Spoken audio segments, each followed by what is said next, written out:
Muito bem, pessoal, sejam todos e todas muito bem-vindas.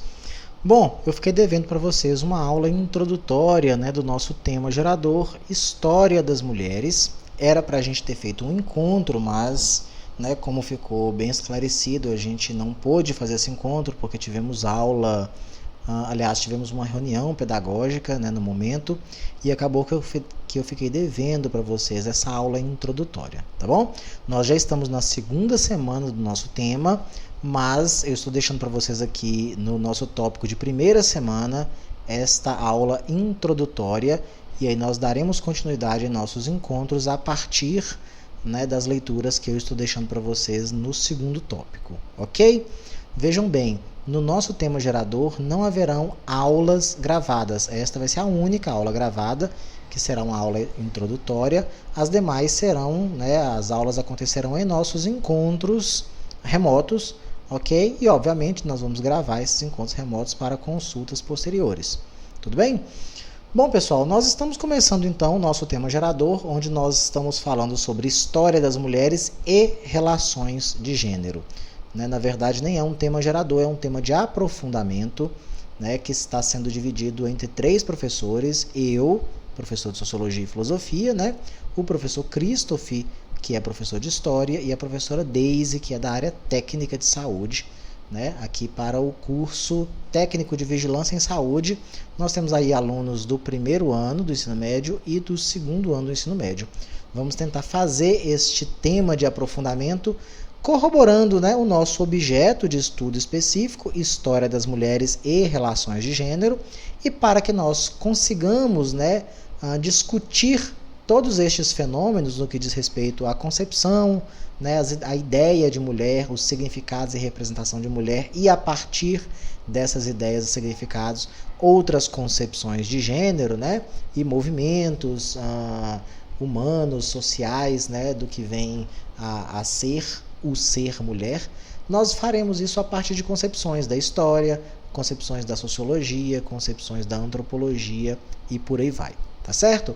Então gostaria de pedir para vocês inicialmente que a gente mantenha este foco. Temos um objeto de estudo e para que nós consigamos visualizar este objeto ou estes objetos de estudo, nós precisaremos recorrer aos conhecimentos que estamos construindo aí nos nossos outros temas geradores, nas áreas propedêuticas de sociologia, de história e por aí vai, de filosofia e por aí vai.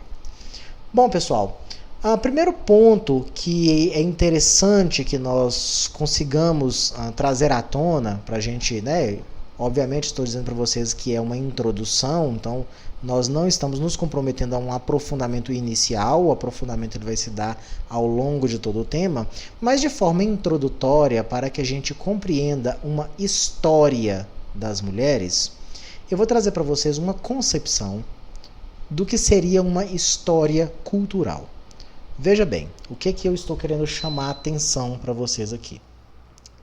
Quando eu não sou professor de história, o professor Christoph, vocês podem fazer perguntas a ele posteriormente, e ele vai responder a vocês com toda clareza, mas quando a gente trabalha com a concepção, ideia tradicional de história, a gente tenta buscar uma historiografia. Essa é uma ideia, talvez, de senso comum, tá certo? De como que a história é feita, como que se dá o estudo de história. Talvez a gente pense numa historiografia de coisas físicas que estejam aí para serem estudadas. Escritos, utensílios de uma arqueologia e por aí vai. Elementos materiais, elementos escritos, elementos manipulados, que sejam passíveis de me contar a história de alguma coisa. Contudo, não é bem assim, até porque quando a gente trabalha com a concepção de contar uma história, é necessário que nós entendamos que a história ela é uma essência humana, o ser humano produz história, porque o ser humano está na natureza modificando essa natureza, então o ser humano produz história. E nesta relação de produção da história, é necessário que eu compreenda o ser humano como um sujeito. o sujeito que conta a história, o sujeito que cria a história, o sujeito que produz e reproduz essa história, certo? Então, as marcas da história, né, os elementos que eu estudo para eu compreender essas marcas históricas, os elementos que me contam essa história, também são elementos que eu preciso compreender quem está me contando essa história, né? É necessário compreender lugar de fala, é necessário compreender posição, né? Essa história ela está sendo verbalizada de onde? Né? A partir de onde que ela está vindo? Então, quando eu vou trabalhar com alguns grupos, né?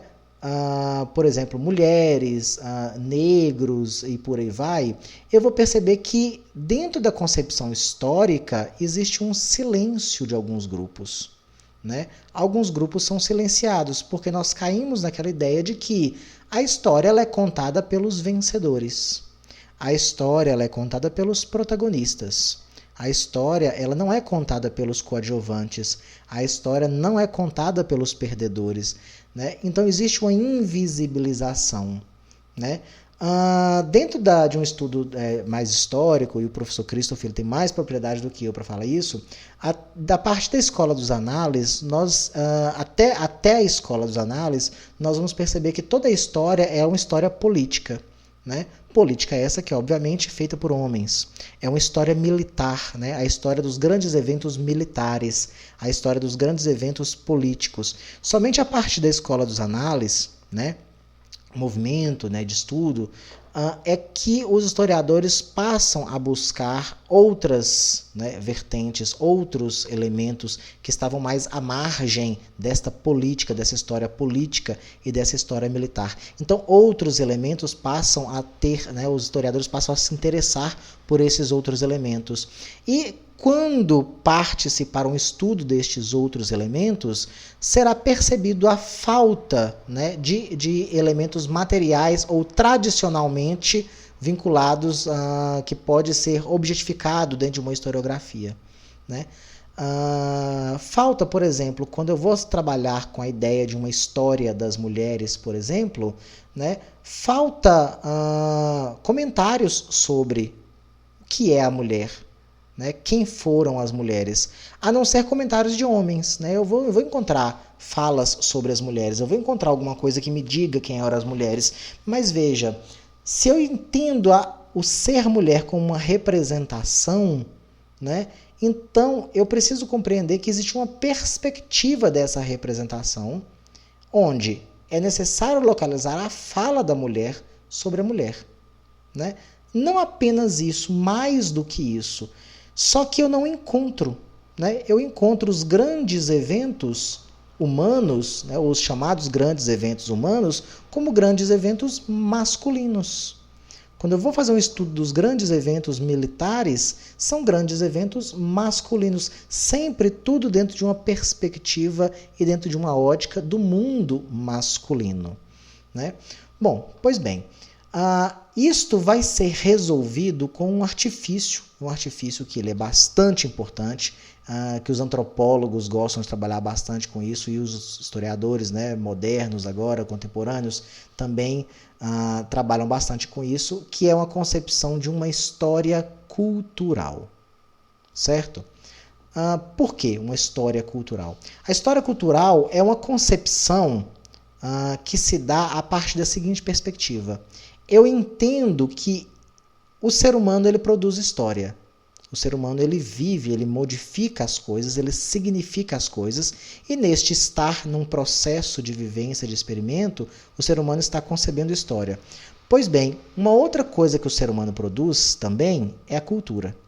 Certo? E por cultura, eu estou entendendo todos os signos, todos os símbolos, todas as significações a partir das quais o ser humano produz uma lente analítica sobre si mesmo, e ele produz e reproduz os jeitos de ser, de pensar, de agir e por aí vai. Pois bem, se eu quero encontrar um objeto que está invisibilizado, né? Eu quero contar a história de um grupo que está invisibilizado, como por exemplo as mulheres, né, talvez seja interessante, talvez eu perceba estes grupos a partir de um estudo histórico sobre todo o processo de significação da vida humana, né? Porque veja bem, mesmo a história humana sendo contada a partir de uma perspectiva masculina, né, a história, né, quando eu percebo o processo como a cultura é concebida, e cultura é um processo, né, a cultura é um processo, aqui tem até uma frase, né, a cultura é sempre uma construção social, né, a cultura ela não se transmite de modo imutável, ou seja, a cultura ela é uma experiência histórica no momento em que eu estou que está sendo me transmitido a cultura, essa transmissão ela não se dá de forma imutável, ela se dá a partir da perspectiva do hoje, a partir da perspectiva do que está sendo vivido agora. Então, se eu busco, é como se fosse uma engenharia reversa, se eu busco o fenômeno histórico da cultura, como a cultura é processada, como ela é construída, né, e eu vou voltando isso no tempo e entendendo, né, o processo de formação da cultura como um processo histórico, então fica mais fácil eu visualizar esses grupos marginalizados, esses grupos invisíveis. Por quê? Porque eu pego este grupo no hoje, como este grupo está agora, busco uma interpretação cultural dos significados a partir dos quais este grupo ele se encontra submetido agora, e eu vou voltando no tempo, concebendo, né, como que este processo se deu. Então, um artifício interessante, né, para você estudar grupos marginalizados, para você estudar grupos invisibilizados, na verdade é essa, invisibilizados ou silenciados, é você partir para um estudo da história cultural, certo? É um artifício interessante e é o que nós vamos fazer aqui. Então, nós vamos conceber uma ideia de uma história cultural, certo? Como um método, e nós temos um objeto de estudo específico para nós compreendermos, né? Que são grupos invisíveis, especificamente neste momento, as mulheres. Em outro momento, nós vamos entender gênero também, e nós vamos compreender o processo cultural do gênero ou dos gêneros como uma construção social, ou seja, como uma construção que diz respeito a signos, que diz respeito a símbolos, que diz respeito a representações, como isto se dá no hoje e como isto tem se dado ao longo do tempo, certo? Então veja, as minhas lentes de análise estão para um método que é uma história cultural de um objeto específico, e aí eu vou compreender ou eu vou reconstruir as ideias e significados do que representa para mim estes grupos invisibilizados. Tá certo? Então, por história cultural, nós vamos compreender então uma produção de sentidos. A história cultural é isso, a cultura é isso. É um largo processo, né? Um contínuo processo onde sentidos, onde significados, onde símbolos, eles estão sendo produzidos, né? O ser humano é um ser histórico. O homem é um ser histórico, o ser humano é um ser histórico. Então o ser humano ele produz significados, ele produz sentidos, e isso é transmitido de geração para geração, mas não de modo imutável, né? A cada transmissão há uma ressignificação, há uma reprodução, de um lado há uma reprodução e de outro lado há uma reconstrução, uma ressignificação. Tá certo? Então, com tudo isso, nós vamos chegar à concepção de uma história social das interpretações. Estudar as mulheres e estudar a história das mulheres, então, é constituir uma história social das interpretações, do modo como os seres humanos interpretam e têm interpretado, né, o ser mulher, né, as representações dos significados e por aí vai do que seriam as mulheres. Esta é a primeira perspectiva do que de como nós iremos trabalhar a nossa disciplina, o nosso tema, pelo menos inicialmente, tá certo?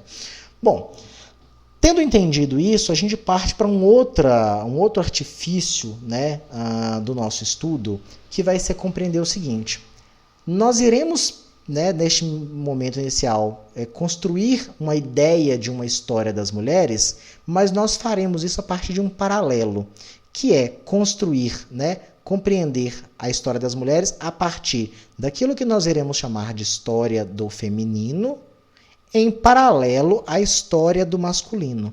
Não tem como eu fazer uma compreensão, eu criar uma compreensão, ou criar uma compreensão de significados do que é o ser feminino, sem automaticamente eu compreender o que é o ser masculino. É a partir desta concepção dupla, é a partir dessa concepção paralela de significados que eu vou chegar a uma concepção maior da representação da mulher, né? Ou a história daquilo que eu estou chamando de feminino. Para isso nós vamos usar, né, vamos visitar os escritos de Simone de Beauvoir, né? Essa escritora, essa brilhante filósofa contemporânea, existencialista, né? Simone de Beauvoir, que vai ter um livro fantástico, né? Que é O Segundo Sexo, onde ela traz, né, a ideia do que é a mulher, do que é o ser feminino. Eu não vou entrar inicialmente nos nossos debates, eu vou falar um pouco mais sobre a Simone de Beauvoir, vou falar sobre o livro dela, tá certo? Que é bastante denso, né? Eu confesso para vocês que eu não li o livro todo, eu já li... na verdade é bem possível que eu tenha lido o livro todo, porque eu já tive estudos sobre esse livro em diversas disciplinas, tanto na graduação quanto no mestrado, né? Mas sempre lendo partes, fragmentos do livro. É um livro denso, é um livro complexo, né? Então, assim, geralmente quem tem como objeto de estudo gênero, né, faz uma leitura mais profunda da Simone de Beauvoir. Não foi o meu caso, mas é um livro importante, é um livro que é necessário, né, que a gente pelo menos visite. Se a gente não for lê-lo todo, né, que pelo menos a gente visite. Nos nossos debates eu vou explicar um pouco mais sobre o livro dela, né, e como ele irá nos ajudar. Aqui eu estou, como eu disse para vocês, dando uma breve introdução, e por introdução entendam a perspectiva de como serão as nossas aulas. Bom, dentro dessa concepção então de um paralelo de significados, onde nós iremos construir a história do feminino, mas, né, nos pautando por um paralelo que é a construção histórica também do ser masculino, nós iremos buscar alguns elementos chamados ontológicos, né? Os meninos aí, tanto os meninos do primeiro ano quanto os meninos do segundo ano, já têm uma noção do que é uma ontologia, né? Tanto os meninos do primeiro ano, que nós estamos estudando aí o Platão, estamos estudando aí o Sócrates, né? Já temos uma ideia do que é ontologia. Ontologia é a análise do ser, é a análise da essência das coisas. Quanto os meninos do segundo ano, que além de já terem visto Sócrates, Platão e por aí vai, nós estamos com um outro estudo do mundo do trabalho, onde a gente está visitando, né, o conceito de ontologia, né, por exemplo, do ser social. Então nós iremos fazer uma concepção, precisaremos visitar alguns conceitos da filosofia no que diz respeito a elementos ontológicos, tanto no que diz respeito ao ser, à essência, quanto no que diz respeito ao devir. Vocês se lembram da relação ser e devir dentro da filosofia, desde os pré-socráticos, passando pelos clássicos, né, da filosofia grega, né, e principalmente Platão e Aristóteles? Vocês se lembram desse movimento? Se não se lembram, é bom que vocês revisitem este paralelo aqui, porque nós iremos utilizá-lo. Mas, de forma bem genérica, né, introdutória, eu vou dizer para vocês o seguinte: quando nós formos estudar a história do feminino e ao mesmo tempo a história do masculino, nós iremos buscar algumas concepções ontológicas do ser e do devir. O que é o ser feminino? Existe uma essência feminina? Existe uma essência masculina? A Simone de Beauvoir vai trabalhar muito com essa concepção e ela vai negar. Vamos lembrar que a Simone de Beauvoir ela é uma filósofa existencialista. Ela não é essencialista, né? O que significa isso? A Simone de Beauvoir ela trabalha com a noção de que nada possui uma essência. Pelo menos o ser humano, as representações culturais, os significados humanos, eles não partem de uma essência. Tanto ela quanto o Sartre, né, tratam a ideia da existência. As coisas elas estão a partir, elas estão como estão, elas não são como são. Elas estão como estão por causa de um contexto real, de um contexto material que tem que ser concebido, que tem que ser analisado, né? A Simone de Beauvoir, então, ela vai trabalhar muito com a ideia do devir, né? As coisas, elas estão como estão e elas podem vir a ser uma outra coisa.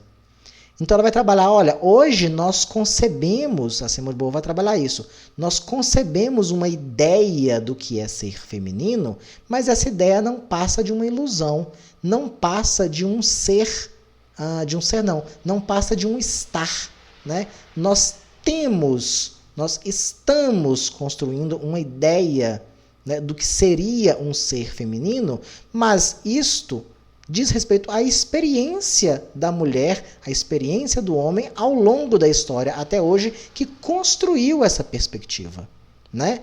Nós temos a ilusão de acreditar que exista uma essência. A Simone de Beauvoir, ela vai ser contrária a essa essência e ela vai dizer que tudo depende da existência. É o modo como as coisas estão arranjadas no plano real, é o modo como as coisas estão arranjadas no existir humano, né, no fazer e no pensar aqui nesta existência, é que constroem. Veja, quando ela trabalha com a ideia de construção, ela está dizendo que existe um início, né? Então não é eterno.